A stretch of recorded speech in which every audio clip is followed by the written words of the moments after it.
اللهم صل على سيدنا محمد يا رب صل وسلم دائما ابدا على حبيبك. ہمارے حضرت کیا فرمایا کرتے تھے کہ جب بیٹھو تو 10 دفعہ استغفار، گناہوں کی معافی، 10 دفعہ درود شریف. پھر کیا کرنا ہے؟ یہ بہت اہم اس میں سبق ہے، اس لیے میں یہ بتا رہا ہوں کہ کیا یہ ہمیں نصیحت کرتے تھے. پھر کیا کرنا ہے؟ یہ مراقبہ کرنا ہے کہ جب تک کسی باغیچے سے جھاڑیوں کو صاف نہ کیا جائے، پھول بوٹے اس میں پیدا نہیں ہوتے. تو جب تک دل میں دنیا کے جو گٹر اور دنیا کے محبت کے جو گٹر ابل رہے، اس کو گٹر ہی کہا کرو. دنیا مردار کی محبت کے کیا ہیں؟ یہ گٹر ہیں. دنیا مردار کی محبت کے گٹر یہ جب تک بند نہیں ہوں گے، اللہ کی محبت کے چشمے نہیں پھوٹیں گے. ایک ہی سوراخ سے گٹر کا پانی بھی نکل رہا ہو اور چشمہ بھی نکل رہا ہو. کبھی دیکھا آپ نے؟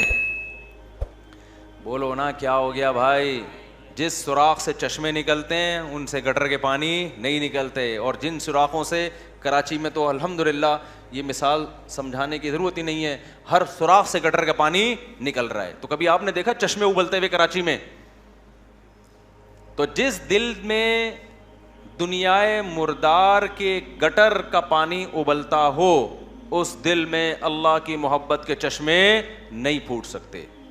تو یہ حضرت فرماتے تھے یہ مثال سوچیں. کیوں سوچیں؟ آگے بتا رہا ہوں میں. پھر ایک اور مثال سوچیں، اور یہ ہمارے سب اکابر بتاتے رہے ہیں، صرف ہمارے حضرت کی بات نہیں ہے. دوسری کیا مثال؟ کہ جب سفید کپڑوں کو نیل لگایا جاتا ہے اس میں چمک پیدا کرنے کے لیے، تو پہلے میل کچیل کو صاف کیا جاتا ہے. ڈائریکٹ نیل نہیں لگا دیا جاتا ورنہ عجیب سا لگے گا. وہ پہلے اس کا میل اتارا جاتا ہے، اس کے بعد اس میں برائٹنس پیدا کرنے کے لیے، اٹریکشن پیدا کرنے کے لیے، اس گند اور میل کچیل کو دور کرنے کے بعد پھر اس کو نیل کے پانی میں ڈبویا جاتا ہے. پھر کیسا اجلا اجلا اور چمکتا ہوا نظر آتا ہے وہ. تو جب تک دل میں اللہ کے غیر کی محبت کا گند صاف نہیں ہوگا، اللہ کی محبت کے نیل سے دل چمکدار نہیں ہوگا. یہاں تک کھوپڑی شریف میں بات آ گئی ہوگی میرا خیال ہے. پھر حضرت فرماتے تھے پھر اس کے بعد کیا کرنا ہے؟ ابھی تو یہ سوچنا ہے نا، سوچنے کے بعد کیا کرنا ہے؟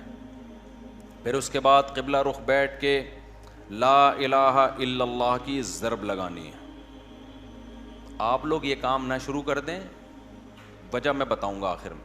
لا الہ کرتے ہوئے کیا کرنا ہے؟ دائیں طرف سر کو لے کے جانا ہے، اور توجہ یہ کرنی ہے کہ دل سے لا الہ کا مطلب کوئی معبود نہیں، کوئی محبوب نہیں، کوئی بھی نہیں ہے. دل سے کیا کرنا ہے؟ سب کو نکال کے باہر الا اللہ. پھر واپس گردن کو لانا ہے اور دل پہ چوٹ مارنی ہے. کس کی؟ الا اللہ. لا الہ الا اللہ، لا الہ الا اللہ. کوئی نہیں ہے، صرف کون ہے؟ اللہ. تو اس کوئی نہیں میں نا یہ سارا گند نکالنا ہے. یہ گاڑی بھی نہیں ہے، یہ بنگلہ بھی نہیں ہے، یہ پیسہ جس پہ رالیں ٹپکتی رہتی ہیں ہر وقت، اور کسی کو کوئی معشوق ہو اس کو بھی نکال دو اسی بہانے، موقع اچھا ہے. پاگل ہو رہا ہے اس کے پیچھے، اپنی صحت خراب کر رہا ہے، اپنا ایمان خراب کر رہا ہے. تو لا الہ دل سے باہر، الا اللہ صرف کون؟ اللہ. جب بار بار یہ ذکر ہوتا ہے نا لا الہ الا اللہ، لا الہ الا اللہ، لا الہ الا اللہ، لا الہ الا اللہ، لا الہ الا اللہ، آہستہ آہستہ ذہن بننا شروع کہ میرا معبود اور میرا محبوب کون ہے؟ الا اللہ، بس اللہ ہے. اس پہ میرا خیال ہے کسی کو علمی لحاظ سے اشکال ہو سکتا ہے، بھائی اس حدیث، اس ذکر کا اور اس اسٹائل کا قرآن و سنت میں کوئی ثبوت، اس ذکر کا تو ہے لا الہ الا اللہ کا، اس اسٹائل کا تو کوئی ثبوت نہیں ہے. تو خوب سمجھ لیں کہ بطور علاج جب کوئی چیز کی جاتی ہے نا، اس کو تصوف میں شغل کہا جاتا ہے. ایک ہوتا ہے ذکر، ایک ہوتا ہے شغل. تو جو بطور علاج کے جو چیز کی جاتی ہے، مائنڈ بنانے کے لیے کی جاتی ہے، اس کے لیے ثبوت کی ضرورت نہیں ہوتی، اس کے لیے ثبوت کی ضرورت نہیں ہوتی. اس کو سنت اگر کوئی سمجھے گا تو پھر کیا ہے؟ پھر یہ بدعت عمل ہے بھائی. قرآن و سنت سے اس انداز کا کوئی ثبوت نہیں ہے. لیکن ایک چیز تجربے سے ثابت ہو جائے کہ اس کا فائدہ ہو رہا ہے, اور فائدہ ہو کہ وہ چیز حاصل ہو رہی ہے جو اللہ چاہتا ہے, تو پھر اس کے لیے ثبوت کی ضرورت نہیں ہے. ہاں اگر یہ اجتماعی سطح پہ لوگوں کو بلا بلا کے یہ سیٹ اپ شروع ہو جائے نا, تو پھر یہ بدعت کا ذریعہ ہونے کی وجہ سے کیا ہوگا, پھر ناجائز ہوگا. تو آپ یہ کام نہ کریں, کوئی بدعت نہ بن جائے نہیں. لیکن ایک کام آپ لازمی کر لیں, جو میں نے اتنا لمبا چوڑا آپ کو یہ پورا طریقہ بتایا نا, آپ یہ نہ کریں یوں یوں گردنیں, بعض لوگوں کے فرما بھی ٹیڑھا ہو جاتا ہے اس سے, یوں یوں یوں کرنے کے بعد پھر اٹھ ہی نہیں پا رہے نا, وہ ایسے ہی ہو گئے. تو یہ کام نہ کریں, بدعت کا کوئی ذریعہ نہ بن جائے. جب تک کسی شیخ سے باقاعدہ اصلاحی تعلق نہ ہو اور اس کی ہدایات اور رہنمائی نہ ہو, خود سے یہ کام نہ کریں. ایسی چیزوں سے بدعتیں پھر پھیلتی ہیں سوسائٹی میں. تو آپ نے کیا کرنا ہے, اللہ سے تعلق بحال کرنا ہے نا, تو اس کے لیے میں طریقے بتا رہا ہوں آپ کو. روزانہ صبح اور شام میں لا الہ الا اللہ کے ذکر کا معمول بنانا ہے. 10 دفعہ کم سے, دیکھو تبلیغ والے تسبیح بتاتے ہیں, تیسرا کلمہ 100 دفعہ, 100 دفعہ استغفار, 100 دفعہ درود شریف, صبح بھی اور شام بھی. اصل تو یہ ہے, کیونکہ تیسرے کلمے لا الہ الا اللہ خود بخود آ گیا ہے. میں اس سے بھی آسان پیکیج بتا رہا ہوں. اصل تو وہ ہے جو تبلیغ والے بتاتے ہیں. میں کیا بتا رہا ہوں اس سے بھی, کہ یار وہ نہیں ہوتا تو لا الہ الا اللہ بیچ میں سے نکال لو نا, اسی کا وظیفہ پڑھ لو, اسی کو پابندی سے پڑھ لو. تو جتنے یہاں مرد اور خواتین آج بیان سننے کے لیے آئے ہیں, آج سے عزم کریں کہ ہم نے روزانہ کم سے کم 100 مرتبہ صبح اور 100 مرتبہ شام لا الہ الا اللہ کا ورد کرنا ہے. اچھا, ذکر میں اصل یہ ہے کہ آہستہ آواز سے کیا جائے. جہرن ذکر کو شریعت نے پسند نہیں کیا, لیکن اگر دل لگانے کے لیے, معنی اور مفہوم کا تصور دماغ میں بٹھانے کے لیے کوئی ہلکی آواز سے جہر کر لیتا ہے, ہلکی آواز سے, بہت شور شرابہ نہ ہو, تو اس میں بھی کوئی حرج نہیں ہے. تو آپ نے کیا کرنا ہے, یہ 2 مثالیں صبح سوچنی ہے. صبح کے وقت کر لیں اور شام کے وقت کر لیں. بیٹھیں قبلہ رخ ہو کے, 10 دفعہ استغفار اپنے گناہوں کو یاد کر کے, 10 دفعہ درود شریف پڑھ لیا. اس کے بعد ہلکی آواز میں لا الہ, مزے لے لے کے ذکر کرنا ہے, ٹرخانا نہیں ہے. 100 دفعہ نہیں ہو رہا نا, 50 دفعہ کر لو. وہ کام جو تھوڑا ہو پابندی کے ساتھ ہو, اللہ کو زیادہ محبوب ہے اس کام سے جو بہت زیادہ ہو لیکن اس کی پابندی نہ ہو. تو کیا کرنا ہے, ہلکی آواز سے لا الہ الا اللہ, لا الہ الا اللہ. اور تصور کوئی نہیں ہے. لا الہ کا مطلب, اللہ قرآن میں کہتے ہیں افرأیت من اتخذ الہہ ہواہ, تم نے ایسے لوگ دیکھے جن کا معبود ان کی خواہشات ہیں, خواہشات کو اپنا خدا بنایا ہوا ہے. تو لا الہ میں آپ نے کیا تصور, میری خواہشات میرا خدا نہیں ہے. جس کے دل میں بھی, وہ ہر آدمی کو پتا ہے مجھے کس سے زیادہ عشق چڑھا ہوا ہے آج کل, گاڑی سے زیادہ ہے, بنگلے سے زیادہ ہے, بحریہ ٹاؤن سے زیادہ ہے, یہ کس سے ہے, جو گھسا ہوا ہے نا دل کے اندر. کسی کو کسی چیز سے ہوتا ہے, کسی کوئی, یہ جو عاشق ہوتے ہیں نا جن کو حرام عشق ہو جاتے ہیں, ان کو کہا جاتا ہے اس محبوبہ کا تصور کر کے دماغ سے نکالو جو حرام عشق ہے. سمجھتے ہو کہ نہیں سمجھتے؟ تو آج سے یہ وعدہ کرتے ہیں کہ نہیں کرتے, 10 دفعہ استغفار, 10 دفعہ درود شریف. پھر یہ مثال بھی سوچنی ہے کہ جب تک جھاڑیاں صاف نہ کی جائیں, پھول بوٹے اس کھیتی میں پیدا نہیں ہوتے. تو میں نے بھی جب تک یہ گند اپنے دل سے نہیں نکالوں گا نا, اس وقت اللہ کی محبت کے چشمے نہیں پھوٹیں گے. اسی نیت سے کہتا ہوں لا الہ کوئی نہیں ہے الا اللہ, صرف کون ہے, خدا کی قسم لا الہ الا اللہ. اگر آپ نے چند مہینے کر لیا, اتنا فائدہ ہوگا کہ آپ کی زندگی تبدیل ہو جائے گی. اور جتنے نفسیاتی ڈاکٹر جو آپ کو مختلف قسم کی ڈپریشنوں کے علاج بتا رہے ہیں نا, سارے فیل ہیں اس کے سامنے. لیکن شیطان کرنے نہیں دیتا کام. 2 دن کریں گے, صوفی بن کے بیٹھ جائیں گے, اس کے بعد اب یہ تو ایسی, تو کچھ فائدہ تو ہو نہیں رہا. چھوڑو یار, اللہ کا نام لینے کی توفیق تو مل رہی ہے نا, فائدے کو مت دیکھو. یہ نہیں دیکھنا کہ فائدہ ہو رہا ہے کہ نہیں, بس نام بھی اللہ کا لینے کی توفیق مل گئی تو یہ فائدہ بھی بہت ہے, لیکن ہوگا فائدہ انشاءاللہ. ایک کام یہ کرنا ہے پوری زندگی پابندی کے ساتھ. اور اگر کسی سے بیٹھا نہیں جاتا, بعض لوگ ایسے ہیں کہ ان کے اسپرنگ لگے ہوئے ہیں, وہ ایک جگہ بیٹھ ہی نہیں سکتے. جہاں بیٹھیں گے اسپرنگ ان کو اٹھا کے دوسری جگہ لے جائے گا, وہاں بیٹھیں گے اسپرنگ اٹھا کے ان کو تیسری جگہ لے جائے گا, وہ بیٹھ ہی نہیں سکتے. تو چلتے پھرتے کر لو یار, جس طرح آپ کا دل لگ رہا ہے, آپ کا دماغ معنی اور مفہوم کی طرف جا رہا ہے, اس طرح کر لو. سمجھتے ہو کہ نہیں سمجھتے؟ نہیں بیٹھا جا رہا, چلتے ہوئے کر لو, ڈرائیونگ کے دوران کر لو, لیکن ترجمہ اور مفہوم سوچ کے یہ ذکر کرنا ہے. سمجھتے ہو؟ دوسرا کام, اللہ سے تعلق بحال کرنے کے لیے روزانہ ایک ٹائم دعا مانگنے کا معمول بناؤ. اللہ سے گڑ گڑا کے دعا مانگا کرو, دل لگے یا نہ لگے.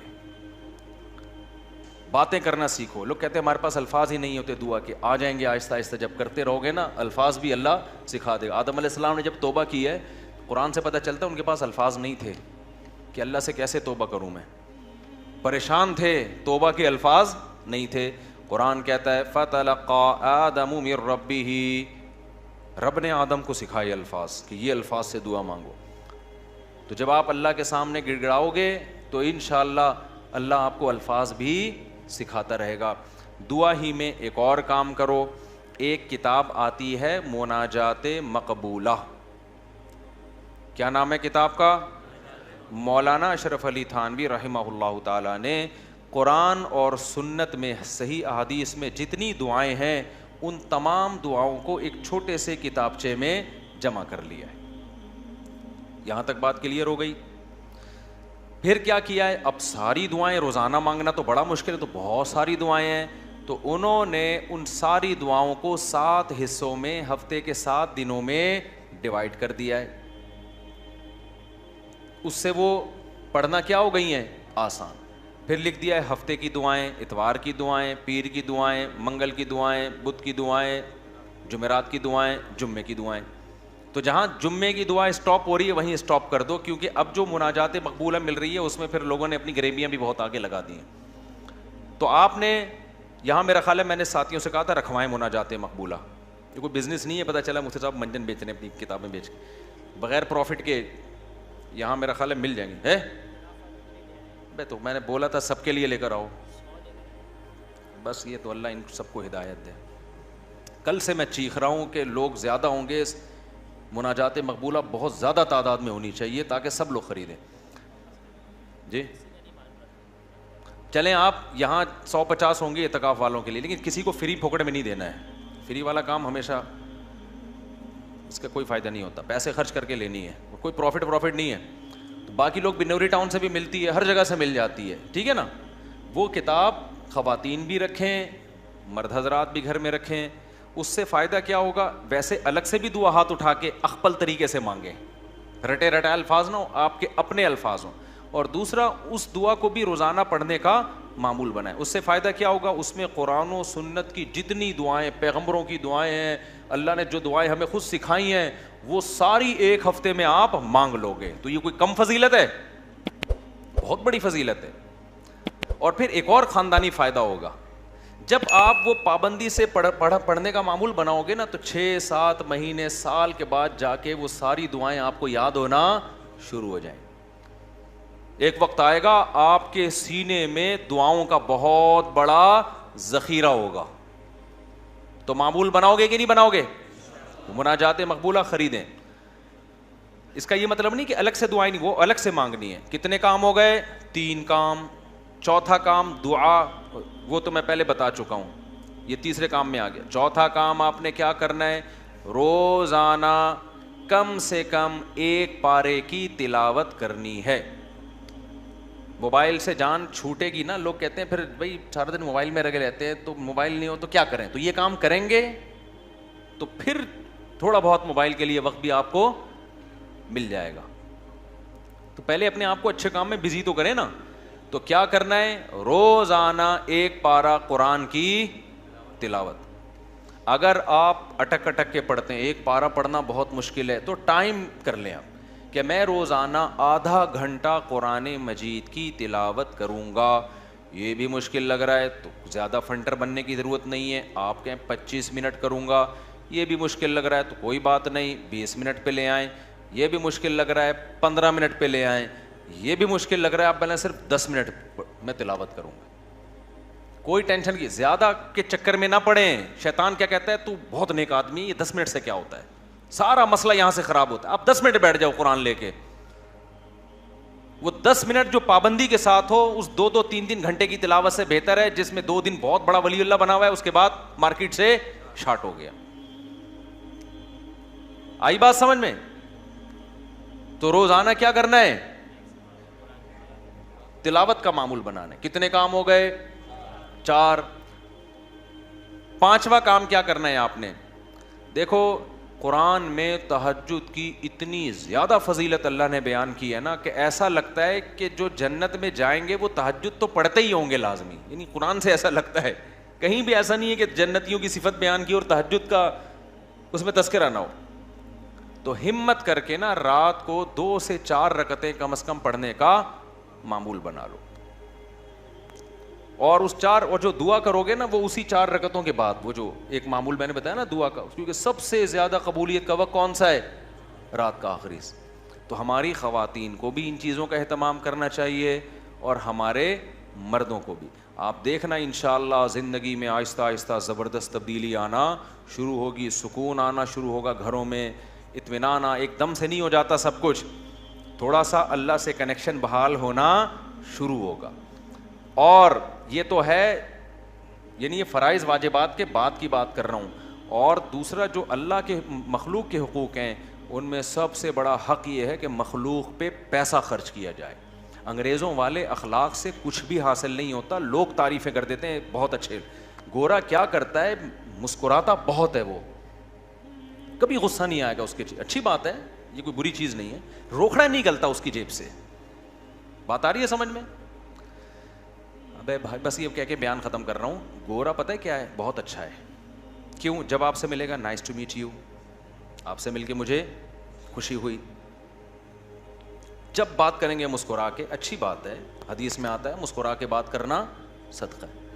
کبھی کسی سے لڑیں گے نہیں اور بڑے تمیز سے سب کچھ. روکھڑا نہیں نکلتا گورے کی جیب سے.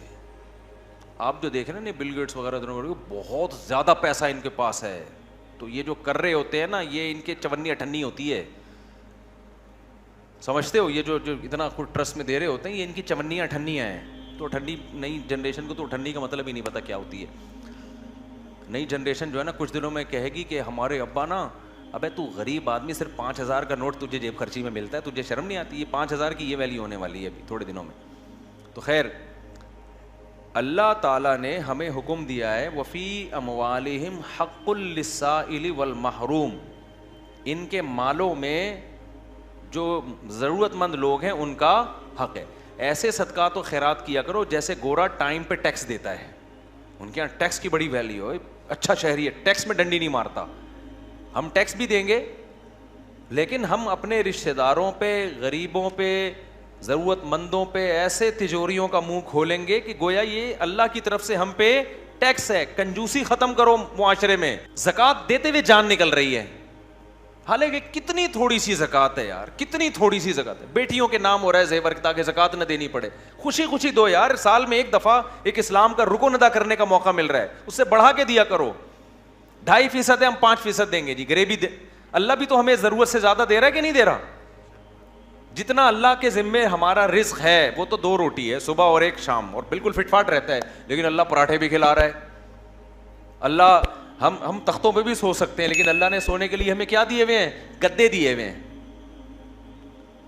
ہر چیز ہمیں اللہ نے, ایک جوڑا ہمارا گزارے کے لیے کافی ہے جو سطر کو ڈھانپ لے, لیکن پیٹیاں کھولو پوٹلوں کے پوٹلے نکل کے گریں گے نیچے. تو میرے بھائی اللہ کیا ہمیں ترسا کے دیتا ہے؟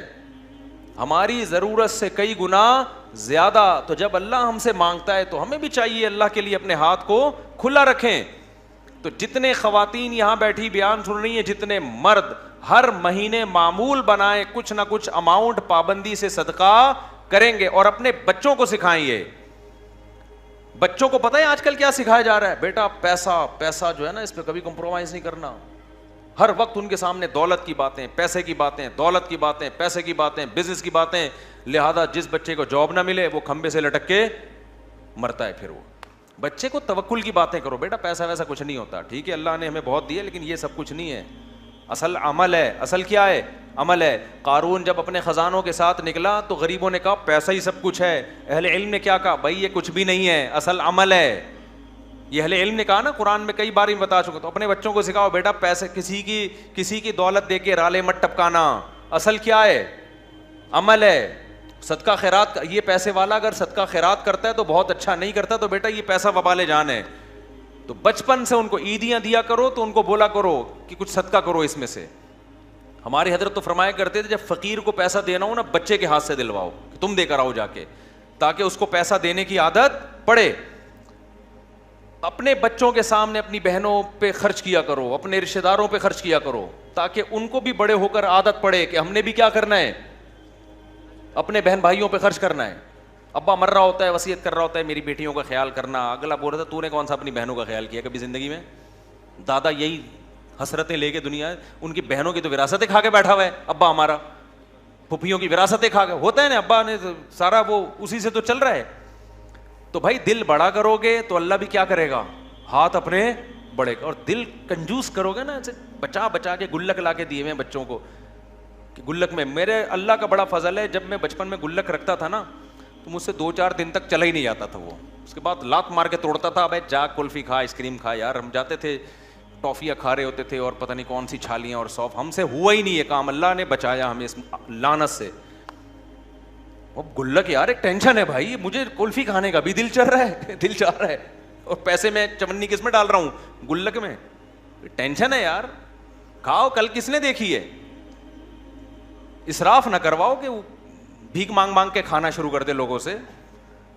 لیکن بچوں کا دل کیا کرو, جب عیدیاں دیا کرو بیٹا بھائیوں کو بھی کھلانا, باہر دوستوں کو بھی کھلانے والا بن, کھانے والے دنیا میں بہت ہیں, پھوڑنے والے کیا ہیں, بہت ہیں, کھلانے والے کم ہیں. اللہ کی عادت کھانا ہے یا کھلانا ہے, تو اللہ کو پسند بھی کون ہے, کھلانے والے. اور خوب سمجھ لو, زیادہ سے زیادہ غریب ہو جاؤ گے نا, لوگ کہتے ہیں بھائی غریب نہ ہو جائیں, حدیث میں آتا ہے سب سے بہتر صدقہ وہ ہے تأمل الغنا و تخشى الفقر, جس صدقے میں تمہیں ڈر لگے کہ کل میں غریب نہ ہو جاؤں, اور صدقہ نہ کرنے میں امیدیں ہوں کہ مالدار ہو جاؤں گا. اس کنڈیشن میں جو صدقہ کیا جائے گا وہ کیا ہے, سب سے بہتر. تو ایسا نہ ہو کہ حاتم طائی کی قبر پہ جا کے لات مار دیں اور سب چیریٹی کر کے کل بھیک مانگنے آئے ہو مجھ سے چندہ. تو میں تو موٹیویشن کے لیے کہہ رہا ہوں, لیکن جو کنجوسی مارکیٹ میں چل رہی ہے وہ مسلمانوں کا کلچر نہیں ہے, یہ ہم لوگوں نے غیر مسلموں سے سیکھی ہیں یہ چیزیں. نہ وہ تو بیوی پہ خرچ کر رہے ہیں, نہ وہ اولاد پہ خرچ کر رہے ہیں, وہ تو 2 بچے پیدا کم بخت اس لیے کر رہے ہیں, 2 سے زیادہ نہ ہو کہ خرچ نہ کرنا پڑ جائے ان کے اوپر. تو جس کم بخت کی یہ سوچ ہو کہ اپنی اولاد کے لیے, اولاد پیدا کرنے کے لیے تیار نہ ہو کہ خرچ کرنا پڑے گا, ان سے کیا سخاوت کی امیدیں لگاؤ گے بھائی آپ, وہ آپ کو سخاوت سکھائیں گے.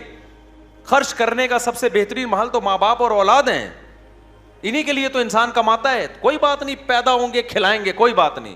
اور بچے کہیں نا کہ ابا کھانے کو روٹی نہیں ہے, بیٹا روٹی ضروری نہیں ہے, اللہ پیٹ ضرورت کا, ہمارے نبی کو تو 40 دن روٹی نہیں ملتی تھی, کوئی ضروری نہیں ہے,